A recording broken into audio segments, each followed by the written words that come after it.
Isang magandang gabi po sa inyo, Sir Joe, at sa lahat ng mga nakikinig. Sana'y nasa ligtas kayong kalagayan habang binabasa ang liham kong ito. Hindi ko alam kung paano ko ito sisimulan, pero isang bagay ang sigurado. Mula nang pumasok ako sa room 302, hindi na ako muling naging parehas. Ako po si Ma'am Edna, guro sa asignaturang Filipino sa isang pampublikong high school dito sa bayan namin sa Bulacan.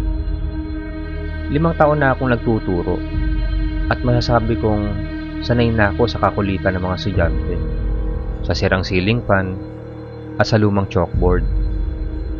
Ngunit kahit kailan, hindi ako nasanay sa takot. At sa taong ito, ipinakilala sa akin ng silid na iyon kung paano ang tunay na lagim sa isang lugar na inaakalang ligtas, ang paaralan. Noong buwan ng Hunyo, nagsimula ang panibagong school year. Dahil kulang sa mga silid, napilitan ng admin na buksan muli ang dating abandonadong classroom sa 3rd floor, ang room 302. Ayon sa balita, ito raw ay matagal nang hindi ginagamit mula nang may estudyanteng nalaglag sa bintana. 5 taon na ang nakakaraan. Hindi malinaw ang detalye. Puro chismis lang daw. May nagsabing nagpakamatay. May iba namang nagsabing itinulak. Sabi ng principal namin, ako raw ang pinakakalma sa mga guro. Kaya ako ang inilagay doon. Walang reklamo. Ganun talaga kapag regular teacher ka pa lang. Kapit sa pagkakataon. Noong unang araw ko sa room 302, naamoy ko kaagad ng amoy luma. Yung parang halo ng alikabok, papel, at nabasang kahoy. Marami-raming kalat. May mga lumang notebook, sirang upuan, at mga chalk drawing sa pisara na tila hindi nabura ng maayos. Habang nililinis ko ito, nakaramdam ako ng parang may nakatingin sa akin mula sa sulok. Wala namang tao. Wala pa noon ang mga estudyante, pero may isang mesa sa likod na hindi ko mabuhat-buhat, kahit na parang mas magaan pa sa iba. Parang may bumubulong sa hangin. Mahina pero buo. Huwag mong galawin. Pinilit ko i-justify. Baka may kababalaghan lang sa isip ko. Baka pagod lang ako. Mabilis tumipas ang unang linggo ng klase. Normal lang lahat. Maliban sa mga gabing naiiwan akong mag-isa sa silid. Madalas kasi natatapos ko ang lesson plan bandang 6:00 ng gabi. Isang gabi, habang nakayuko ako sa mesa at nagsusulat ng lesson objectives, may narinig akong kaluskos sa likod. Akala ko hangin. Nang tumingin ako, may nakita akong papel sa sahig. Test paper na hindi ko maalalang ipinamigay. Nakasulat sa taas, pangalan, Marian Reyes. Napahinto ako. Wala akong estudyanteng Marian Reyes sa listahan. Nilapitan ko ang papel. Kumpleto ang sagot. Filipino quiz. Tama lahat ng sagot. At sa dulo ng papel, may linya na hindi ko sinulat. Ma'am Edna, ipasa mo po ako. Nilamig ang batok ko. Nang tumingin ako sa pisara, may nakasulat na hindi ko rin isinulat. Tapos na po akong mag-review. Kinuha ko ang eraser. Binura ko ito. Bumalik ako sa mesa. Pero sa pisara, nandun ulit ang sulat. Ibang sulat kamay. Mas madiin.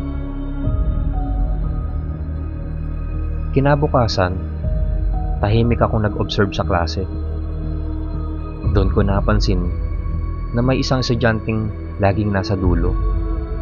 Pero hindi ko makita kung sino. Parang lagi siyang may dalang itim na payong kahit hindi naman umuulan. Tuwing tatawag ako ng recitation, para bang may isa pang boses na sumasagot. Matinis. Parang bata. Pero hindi ko matukoy kung kanino galing. Nagpa-sitwork ako isang araw. At pagbalik ng mga papel, may isang papel na sobra.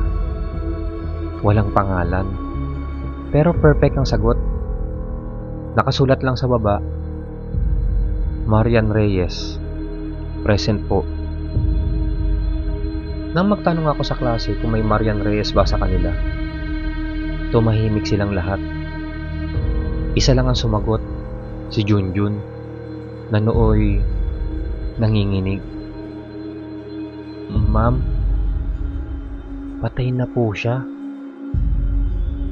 Doon ko nalaman ang istorya. Ayon kay Junjun, si Marian Reyes ay dating honor student sa parehong silid, room 302. Matalino raw, masipag at tahimik. Pero minsan, napansin daw siyang parang iba ang kinikilos. Parang wala sa sarili. Lagi nag-iisa at may itim na payong kahit tirik ang araw. Hanggang isang hapon, bandang 6:00, nakita raw siyang nakatayo sa gilid ng bintana at tumalon. Walang nakakaalam kung bakit, pero ang chismis, bago raw siya tumalon, may isinulat siya sa pisara. Pasado na po ba ako, ma'am? Sinubukan kong ipabless ang silid. May dinala kaming pare isang araw. Habang nagdarasal siya, biglang bumagsak ang mga fluorescent light. Sabay pagbukas ng bintana ng malakas. Lumamig ang buong classroom. May mga estudyanteng umiiyak. At sa gitna ng classroom, may tiyok na gumulong mag-isa. Nagsulat ito ng, "Hindi pa po ako tapos." Mula noon, isinara na muli ang room 302. Pansamantalang pinasara ng prinsipal. Pero sa mga gabing lumalampas ako roon pauwi, nakikita ko pa rin ang itim na payong sa may bintana. Nakasilip. Minsan, may mga guro ring dumadaan sa silid na iyon at sinasabing may estudyanteng nakaupot, nagsusulat kahit 10 oras ng gabi. Tingin ko, si Marian yon. Hanggang ngayon, naroroon pa rin siya. Hindi ko alam kung mabibigyan pa ng katahimikan ang kaluluwa niyang iyon. Pero gusto ko malaman ninyong lahat, may mga estudyanteng ayaw pa umalis dahil hindi pa sila pasado.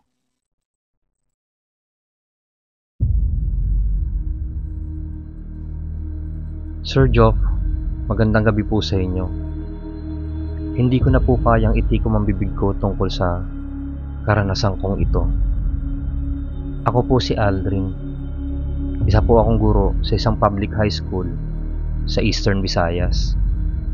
Pangatlong taon ko na po sa pagtuturo. Pero ngayon lang ako nakaramdam ng ganitong uri ng takot. Takot na hindi mo alam kung gising ka ba talaga o isang bangungot ang mundong ginagalawan mo. Nagsimula po ang lahat noong inilipat ako sa lumang silid aklatan ng paaralan. Karamihan sa mga libro doon ay inaamag na. May ilan ngang ginagapangan na ng anay. Ako po kasi ang na-assign na mag-ayos ng listahan ng mga aklat na pwedeng i-donate sa bagong reading center. Habang naglilista, may napansin akong kakaibang aklat. Kulay itim ang takip, makapal, at walang pamagat. Para bang hindi siya kabilang sa mga aklat ng eskwelahan. Sa unang pahina, may pangalan, Proprium Tenebris, tila Latin. Binaliwala ko yun sa una, pero nang buksan ko ang mga pahina, Sir Jock, hindi ito basta-bastang libro. Wala itong author, pero may mga pangalan ng guro. Guro ng eskwelahang ito. Lahat ng nakalista ay pamilyar.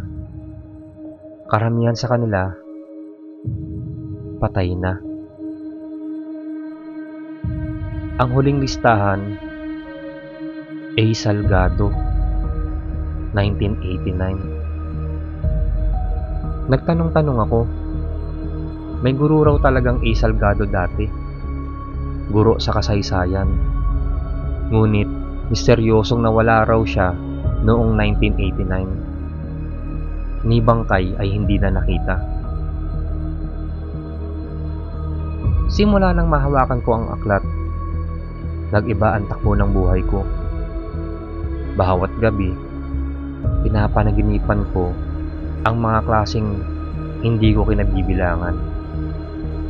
Parang ibang panahon. Luma ang mga uniforme ng mga estudyante at ang chalkboard ay gawa sa kahoy. Pero ako ang guro sa panaginip. Hindi ako si Aldrin. Sa panaginip, ako si Salgado. At hindi magaganda ang mga nangyayari. Isang gabi, nanaginip ako na pinapasulat ko ng essay ang klase tungkol sa kamatayan. Lahat ay sumunod, maliban sa isa. Isang batang babae na may dugo ang palad at pilit isinusulat ang kanyang pangalan gamit ang sariling dugo. Pagkagising ko, may dugo ang kuko ko. Hindi ko alam kung alin ang totoo, Sir Jock. Mabilis kumalat ang balita sa paaralan. Isang estudyante raw ang inatake sa faculty room. Siya raw ay biglang napasigaw habang sinasagot ang seatwork sa labas. Umiiyak, nanginginig, at sinabing may aninong humahawak sa leeg niya. Ako raw yun. Pero wala ako roon. Nasa silid aklatan ako noon. Nang gabing yun, hinanap ko ang itim na aklat. Wala na ito sa drawer kung saan ko ito itinago. Kinabukasan, nakita ko ito sa mesa ko. Nakabukas. Isang bagong pangalan ang nakasulat. Aldrin B. Cruz, 2025. Isang linggo ang lumipas habang nagtuturo ako ng kasaysayan. Napansin ng isang estudyante na parang may marka ang leeg ko. Pagharap ko sa salamin sa faculty CR, halos mabitawan ko ang toothbrush ko. May nakaukit sa leeg ko. Para bang sinunog. Proprium Tenebris.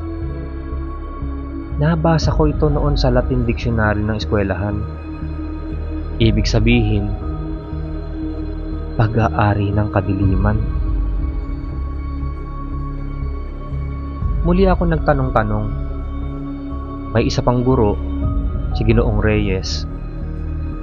Retirado na sumang-ayon magpakita sa akin. Ayon sa kanya, may alamat ang paaralan tungkol sa aklat ng mga guro. Ito raw ang sinumpang talaan ng mga kaluluwang guro na di natapos ang sinumpa nilang tungkulin. Ang magturo kahit patay na. Ang huling guro na may hawak nito ay si A. Salgado ay nawala. At ngayon, ako ang bagong tagapagdala.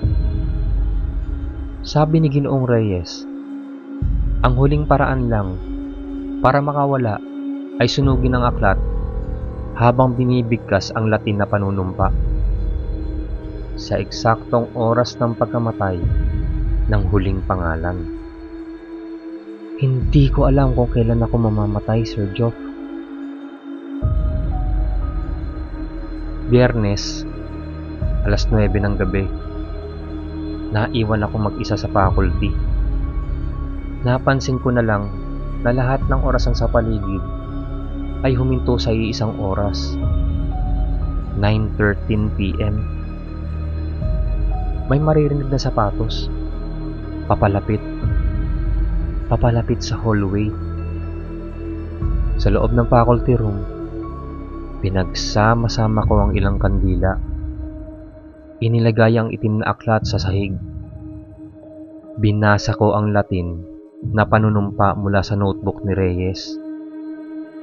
Biglang bumukas ang pinto. Walang katao-tao, pero ang lamig. Parang may multong dadaan.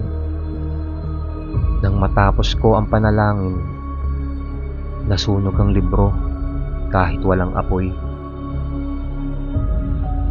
Pagkagising ko, nasa ospital na ako. Nawalan daw ako ng malay. Ayon sa doktor, may burn marks daw ang mga kamay ko. Pero wala naman silang makita kung saan galing.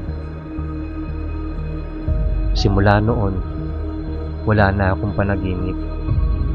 Tahimik na ang gabi ko. Pero may isang bagay akong napansin. Sa likod ng silid-aklatan, may isa pang drawer na nakalock. At narinig ko ang pag-click ng susi kahit wala akong ginagalaw. Hanggang dito na lang po muna, Sir Joff. Baka ito na ang una't huling pagkakataon kung maisalaysay ito. Kung may ibang guro kayong kilala, paalalahanan nyo sila. May mga aklat na hindi dapat basahin. At may mga klase na kahit patay na, tuloy pa rin ang aralin.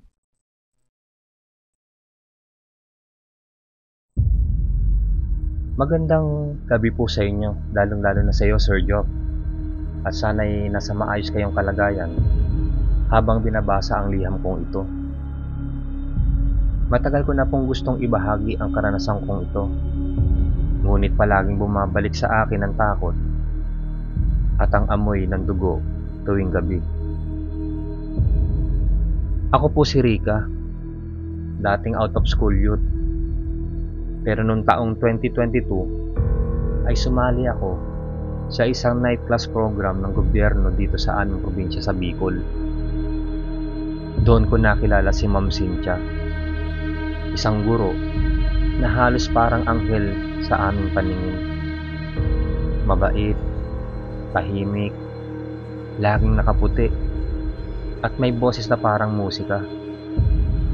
Pero pagkatapos ng ilang linggo, may napansin kaming kakaiba. Si James ay isa sa mga pinakamaingay sa klase. Lagi siyang sinasabihan ni Ma'am Cynthia, pero hindi ito galit. Kalma lang siya palagi. Hanggang sa isang gabi, hindi na bumalik si James.